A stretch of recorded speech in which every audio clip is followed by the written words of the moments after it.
Hi, my name is Deb from DG Reads, and I'm joined here by my great furry shark, Kylie, because it is time for an arc attack.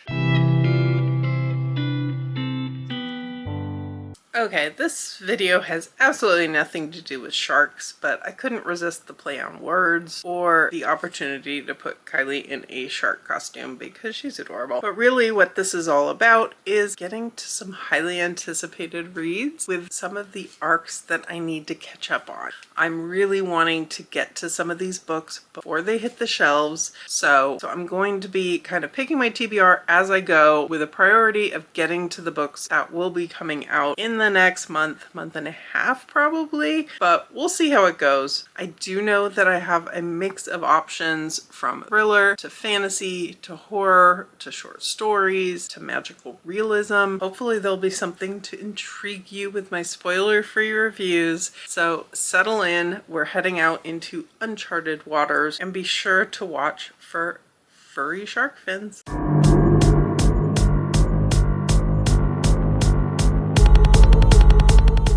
I have started reading Like Mother Like Daughter by Kimberly McCreight, and I've had a few mixed feelings about it so far. I'm just past the 50% mark now, and I'm finally feeling more engaged with it. It had a very slow start, and quite frankly, I hated all the characters. So at first, I wasn't sure if this was going to work for me. So basically, to start with, we're following a really messy family situation. Katrina is a mother to a college-age daughter, and they have a very contentious relationship. Katrina has a rough past, and partly because of that, she's very much a strict mother, I guess you could say. She really wants to be heavily involved in her daughter's life. And on the one hand, her daughter's upset because of her mother's manipulating in her life. But to be perfectly honest, the mother's not entirely off base because her daughter's been wrapped up in some really inappropriate things. And while some things the mother's gone off the handle for no good reason, the daughter has given her a good reason a lot of the time as well. On top of this, Katrina and her husband have separated. The daughter Cleo doesn't know this to start with in the book, and the husband is just not a good person. I can't like him. I still don't like him. I'm starting to get to the point where I care more about the mother and daughter, but the husband, still not so much. The daughter is on her way to see her mother because the mother asked her to come see her. When the daughter gets there, there's food burning on the stove. There's no sign of her mother. There's some blood. And so very quickly she realizes she has to call her father. She has to call in the police. And she's very scared about what's going on with her mother. She goes from being really angry at her mother demanding her to appear to being actually worried and investigating what might have happened to her mother.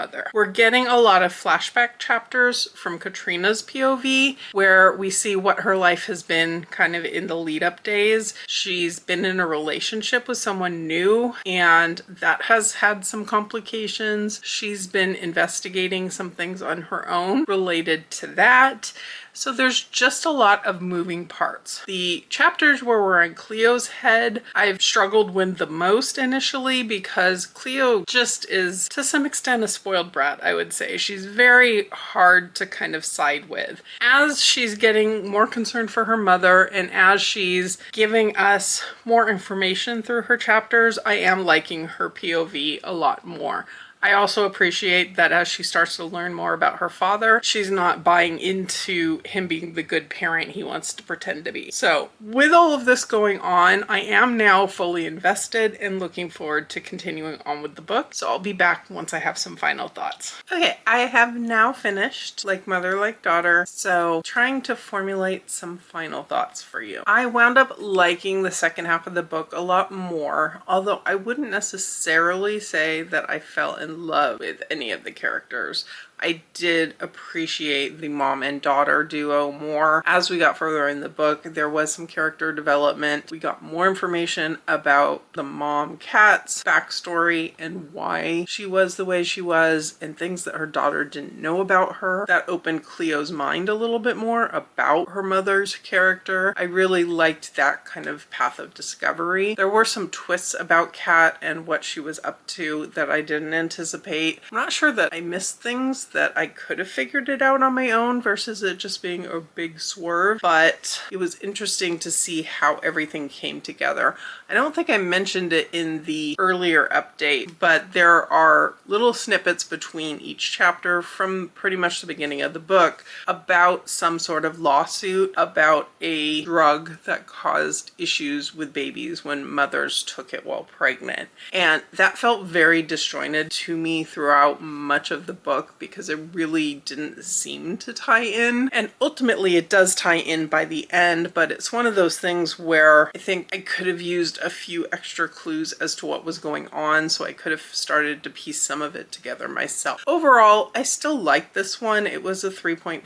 I think it's probably a high 3.5, probably one I'll give a 4 on Goodreads, but it's not a new favorite for me. I did find it a good multitasking audiobook and binge read most of the second half last night while getting a few things done. So a success, an arc finished, and this one will be coming out. The publication date on this was originally early July and now it's July 30th. So this one will be coming out very soon. I have picked up my next arc. The book in question is Still Dark Places by Christina Graves, and I received a gifted copy of this one from Horrorsmith Publishing. We're primarily following Nora, and when Nora was a little girl, 7 girls went missing from her hometown of Stillwater, including her sister. And when her sister disappeared, Nora was found covered in blood and unable to tell anyone what happened to her sister. In the present day, Nora has distanced herself from this past. She's moved away from Stillwater. She is working with her partner Reese on a cold cases podcast. But even though they are dealing in cold cases, she's never even told him or the public her ties to a cold case of her own. When a woman calls in on their podcast saying that her daughter has gone missing in Stillwater, she pretty much outs Nora to the public as to her history, and Nora has to start confronting her own past, and she's going to be, of course, looking into this new case and how it ties back to her sister's disappearance and the disappearance of all these young girls from Stillwater. We're switching back between the past and the present in Nora's timeline, and in between those chapters we're also getting a chapter from, I think it's 1992, following Ruby. Ruby is one of 2 daughters to a very religious, very strict mother. And her mother is abusive. Her mother's the type to lock her daughter in the attic to spend 3 days alone praying when she does something that a typical teenager might do, sneaking out to see a boy, for example. The connection between Ruby's story and Nora's story is not known, and I'm curious to find out how those are going to tie together. I am much more invested at this stage in Nora's story and in Nora as a character. She's dealing with a lot of stress.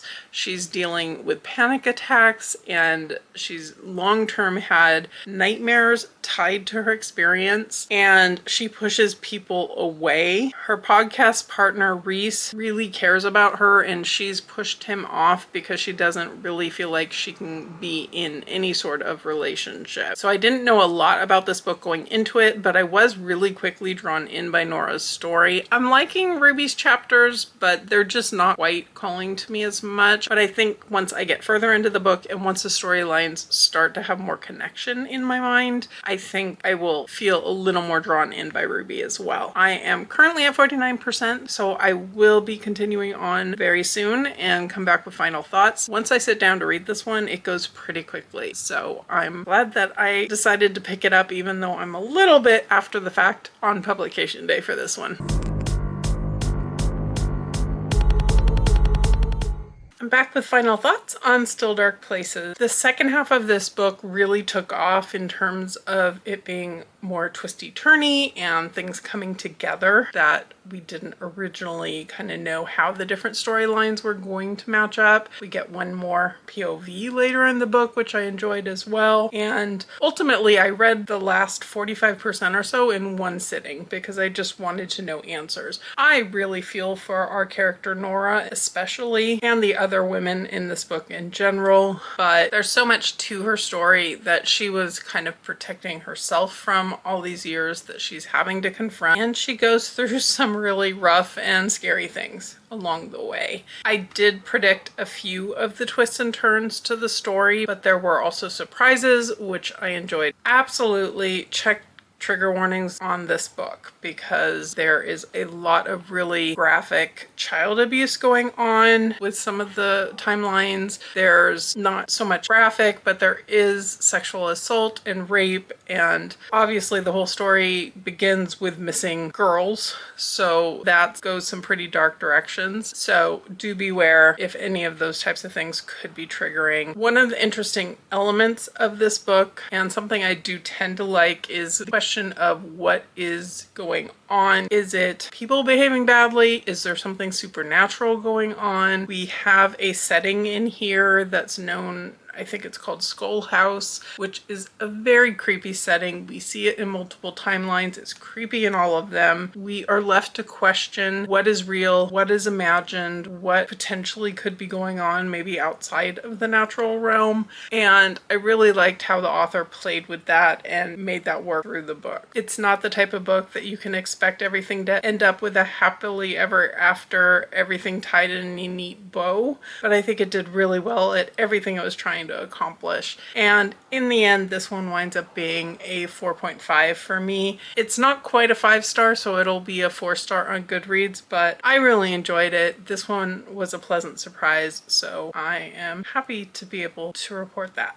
I actually have 2 updates for you because I have started 2 new arcs since last I was in front of the camera. So first off, we've got A Certain Kind of Starlight. This is by Heather Weber, and I received a gifted copy from Forge. And this is out on July 23rd. In this book, we're following 2 sisters, and they are actually half-sisters, and life and their families have always kind of pushed them apart. The circumstances for how they're half-sisters really cause tension between them and between their families, and there's a lot of family history and drama tied to this, and therefore they've never really considered themselves close or really even practically sisters. Their aunt, who they both adore and who has always tried to get them to know each other better and keep them up to date on each other's lives, has received a diagnosis that is troubling. And so both of these women have come home to help their aunt, help with the bakery that their aunt has always run, help with the business and everything else. Addie left town because her friend died and left her with a horrible secret that she's been struggling to have to keep and has had weighing on her all these years.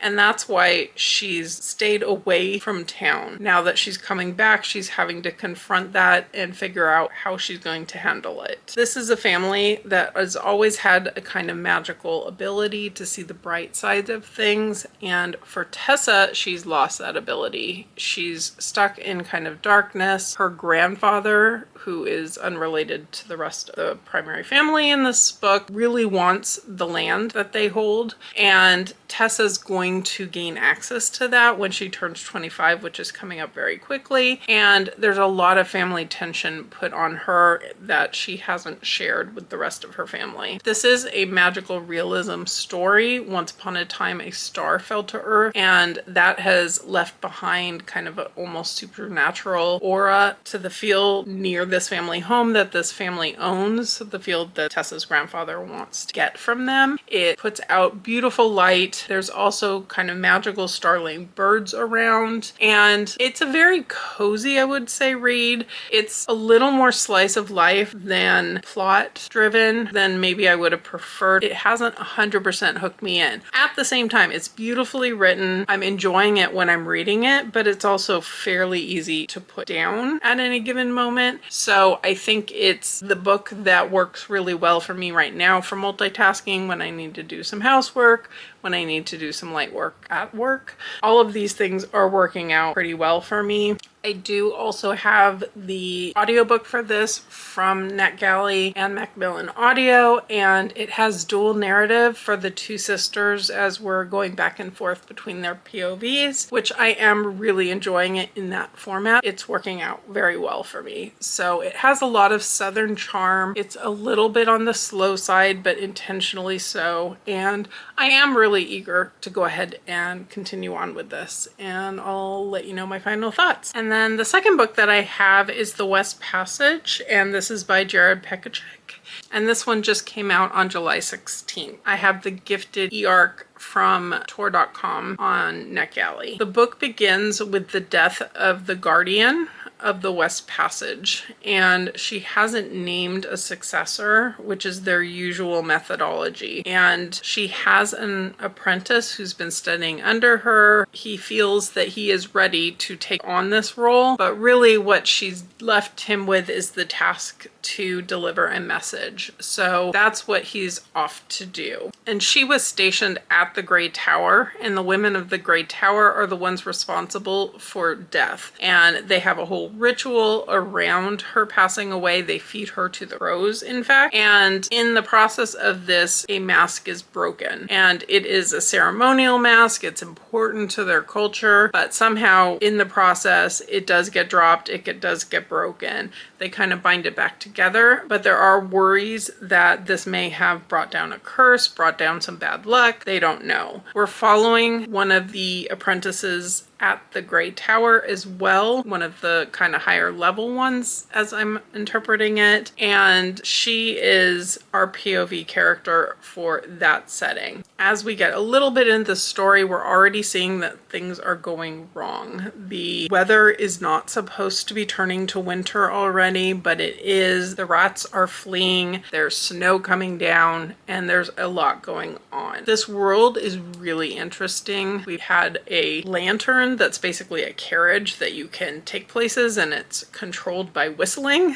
We've got some really dangerous and interesting creatures. It's been a lot of fun. It's whimsical on the one hand in some ways, but then it's very dark. And it took some dark turns that I wasn't expecting. So from that standpoint, I'm really enjoying it. It is a book that requires a little more focus and a little more of me being able to just sit and read and take everything in, because there is a lot going on in here. I would say it's weird at times. Some of the things that happen, you have to kind of reread and say, okay, did I really just see that? Because it's not what we would expect. There might be a type of creature that we're familiar with, but it's in the book in a very different way. So some of that is really interesting, but it also does require a little more focus. So that's why I wound up picking up two different arcs, because they suit very different mindsets when I need something just cozy and easy versus when I want something more intricate and requiring more focus. So I'm very excited to continue on with both of these, and I will be back when I have my final thoughts. It's now Friday, and I am trying to start winding this whole vlog down. So I'm happy to report that I did finish up A Certain Kind of Starlight today at work. And in general, I enjoyed this. I think I wasn't necessarily in the perfect mood for a cozy, slow read, which this was meant to be. It wasn't a fault at all of the book, but it was meant to be cozy. It was meant to be kind of character driven and relationship driven, and I really liked those aspects of it. I think it wound up being a good audiobook to spread out over a few days and just take my time with and enjoy. It isn't the type of book I would sit down and binge read in one sitting really, but it didn't need to be that because I was juggling a couple of books at the same time, and this worked really well for that. I really liked the relationships in here, the family and found family aspects, and you do get romance. Each of the sisters has a relationship that's not the main focus of their storyline by any means, which I liked, but is there and is a positive influence on their lives. There's a lot of animals in here. One of the side characters rescues all sorts of different animals, and our main characters get involved with pet sitting and adopting, and that was a fun aspect of it all as well. So in the end, this winds up being a solid 4-star read for me, and I'll be back when I have finished up The West Passage, which is the other book I'm currently working on. Hello again. Have I finished my 4th book? No, I haven't. Have I decided to try to fit one more extra one in, even though I was planning to be finished by tomorrow? Yes, I have. I have started Eye of the Beholder by Emma Bamford, and this is a gifted arc from Scout Press. This one will come out on August 6th. It is a thriller that is inspired by Alfred Hitchcock's Vertigo. As the book begins, we are in the after, and this has Maddie coming out of a subway in London, I believe, and she sees Scott, and she can't believe she's seeing him. She's trying to chase him down, and the chapter ends with her saying this is such a shock because he's supposed to be dead. Then we jump to the before. We don't know how far in the past this before is, but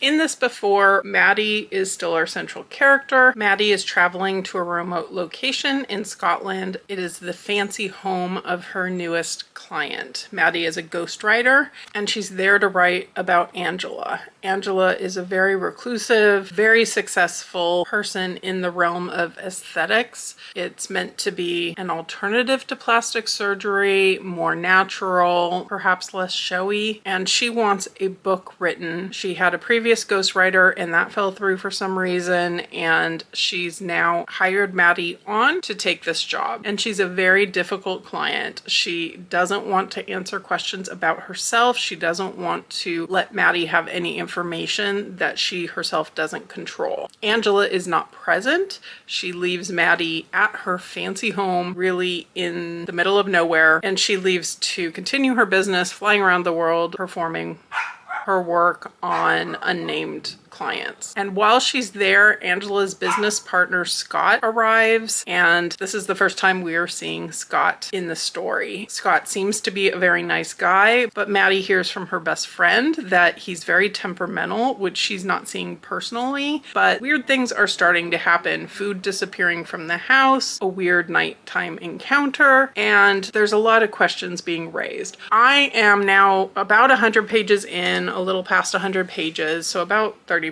of the way through, and it is a slow read, but I'm finding it to read quickly. That makes no sense, I know, but it does have me intrigued, so it makes the reading process easy, even though the actual story is on the slower burn side of things. I don't know that I'm 100% loving it, but I'm really intrigued. I want to know what is going on in the story, so I will be finishing this up hopefully this weekend so I can actually get this whole blog edited and put together and out before all of these books are already on the shelf. I am looking forward to continuing this. I do only have about 10% left in The West Passage. That's one I have on audio and in ebook. So with that, I'm setting that one kind of aside when I want the option of multitasking. This one I only have in print, so it's my sit down and read in the sun type of book. So we'll see how it goes. Hopefully I will be back very soon with final thoughts on both of these books. I'm back with some updates, and they will include a very potentially silly decision I made, but we'll get there. So in terms of accomplishments and what I promised to come back with, I did finish both my in-progress books. Starting with The West Passage, which I finished first. I enjoyed this, while at the same time there just was something about it I didn't 100% connect in with. I've seen a few different reviews refer to this as being very Alice in Wonderland-like, and I agree with that. It's got a lot of whimsy in a lot of ways, but a dark undercurrent like you see in Alice in Wonderland. I really loved the world building and the way the author created all of these really kind of unique and interesting creatures,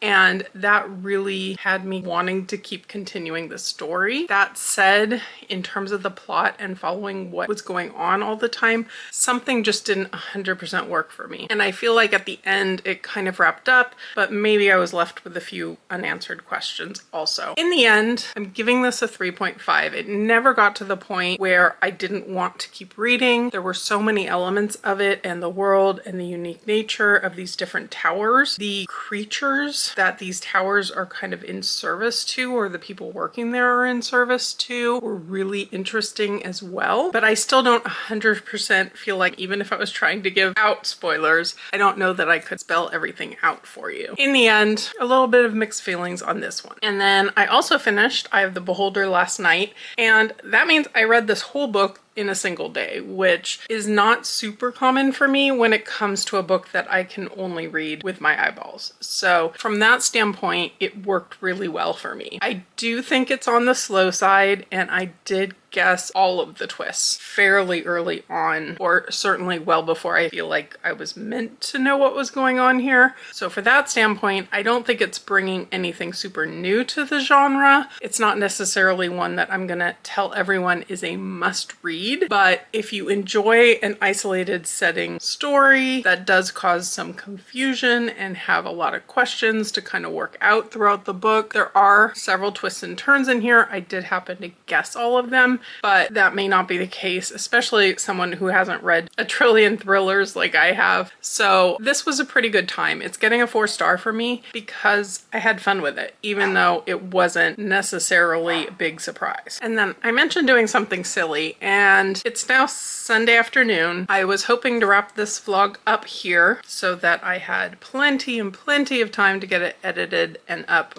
by next Saturday. But, you know, that's almost a week away, so why not add one more book? So I picked up the Dissonance by Shaun Hamill, and this is a gifted copy from Pantheon. It is coming out on Tuesday, which means the Tuesday prior to this video going live is when this will be hitting shelves. And I am currently at the halfway point. I do have this one on audio from PRH Audio as well, so I've been picking that up every once in a while when I need to get something done, but mostly I've been reading the print copy, which goes faster. You're gonna be hearing some barking in the background because Kylie's protesting the fact that I left her downstairs in order to come up and film real quick. So let's just deal with it, otherwise I will never finish here. So with this book, we're following a few different POVs. We have a group of friends who have discovered a special kind of magic, or power rather, that is called the Dissonance. And they wind up under the tutelage of a eccentric professor, and he is the uncle of one of the boys, and he is teaching them about this power when they are young. In the present day, something has happened. They are all split up. They are in different places. They are struggling in their lives in a lot of ways, but suddenly some weird things has started to happen to them all simultaneously. And then at the same time, they get an invitation to a reunion, or not really a reunion, but a remembrance of a disaster that happened many years ago. We do know that we're following 3 out of 4 of these friends in terms of their POVs, and we're going back and forth in time, seeing them first discover the dissonance, seeing them training in this, and then in the present day, what's going on in their lives. So it's really had me interested to find out more about what happened in the past, how did they come to break up, and all of that. We also are getting a 4th POV, and that is someone who seems to be unrelated to the rest of this group. And this POV is really interesting. There's a creature possibly involved. The synopsis calls it a mysterious entity, or a murderous entity, I think. And this is controlling someone who is then controlling this boy, Owen. And we don't know much about this. So I'm very intrigued to see how all of these different POVs will link up. It is keeping up a good pace with the change in POV, with these different chapters going back and forth between characters. There's a lot of kind of teenage drama going on with these friends when they're young, kind of who has a crush on who, who's best friends with who. And I like that they kind of are showing that they have a really tight friendship while there's still jealousies and struggles between them at times as well. This is one that I'm having a good time with. I don't know that I'm going to finish it this weekend because it is a pretty sizable book and it's going to take me a little bit of time to get through it. Hopefully I can finish most of it up today and then maybe finish it up tomorrow. We'll see how that goes. But this will, I am determined, be my final book for this particular vlog, my last arc to attack, and I'll be back once I have my final thoughts. I'm here to do a quick wrap up on the Dissonance. I actually wound up finishing it this weekend, barely, but I did finish it, which means I finished this nearly 500 page book in about 48 hours. So clearly it's one that actually went pretty well for me. This book takes on quite a lot. It's a story about friendship. It's a story about mentorship. It's about somewhat twisted relationships at time. It's about magic. It's about prioritizing and considering what you want, what's best in general, those types of things. It does have a lot going on in here, and it was one that I did have to put down a couple of times. It is, like I said, a pretty long read. The pages aren't super big text or anything either. It's a pretty lengthy audiobook as well, so I did enjoy the audio. I did switch for chunks of it to the audio, though I kept coming back to wanting to read this one in print. I liked how this one went overall. It wrapped up nicely at the end, although I could also see this world having more stories to tell because the author, I think, did build up this world of the Dissonance very well, and the characters and their friendships and how that changes over time was all done very well. Overall, it was a good, solid 4-star read for me. And with that, I will go ahead and wrap us up here before I try to shove any more arcs into this video. My goal with these videos will be to get to the point, hopefully, where I can be reviewing arcs a little bit further ahead of when they're actually hitting the shelves so that I can give some initial thoughts. And with this video, I hope you did find some books that maybe caught your attention and that my reviews gave you an idea of whether they might be a good fit for you or not. Let me know in the comments, have you read any of these? Are you planning to read any of these? Are any of them new to your TBR? And if you've made it this far and you don't have anything to comment, give me a shark emoji. I would really appreciate it if you could hit that like button below and subscribe if you're interested in more of my content. But for now, I will leave you here and I will catch you again in the next video.